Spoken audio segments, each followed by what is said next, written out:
C'est au large des eaux togolaises et à bord du navire français, le porte-hélicoptère amphibie Mistral, que les chefs d'état-major de la marine du golfe de Guinée et d'autres acteurs maritimes ont assisté à la fin de l'exercice Grand African Nemo 2023. L'opération a réuni 18 nations riveraines du golfe de Guinée et 10 nations alliées. Elle s'est déroulée dans une vaste zone maritime allant du Sénégal à l'Angola.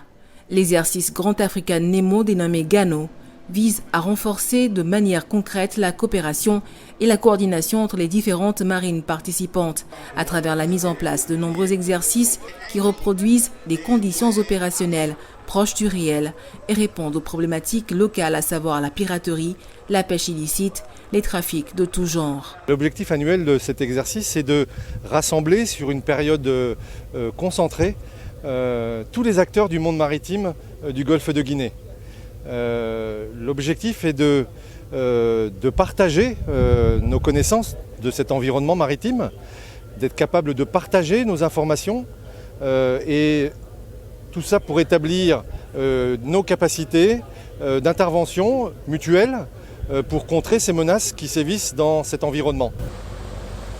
Issu de l'architecture de Yaoundé, cet exercice contribue à affiner les tactiques opérationnelles des marines africaines dans les domaines relevant de l'action de l'État en mer, mais aussi à renforcer la coopération régionale.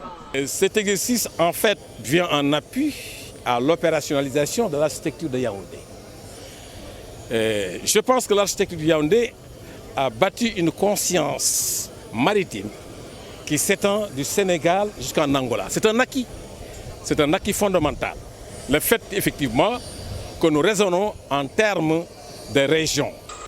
Depuis 2018, les dispositifs de lutte contre les activités maritimes illicites dans l'espace maritime ouest-africain ont été considérablement renforcés grâce à cette synergie d'action entre les marines des États du Golfe de Guinée et les marines partenaires. Cette collaboration a contribué à réduire les incidents de piraterie. De 68, ils sont passés à 15 en 2022.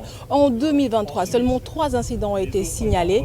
Des résultats encourageants qui impactent positivement le commerce maritime et le développement de l'économie bleue dans l'espace CEDEAO, selon les responsables de la marine.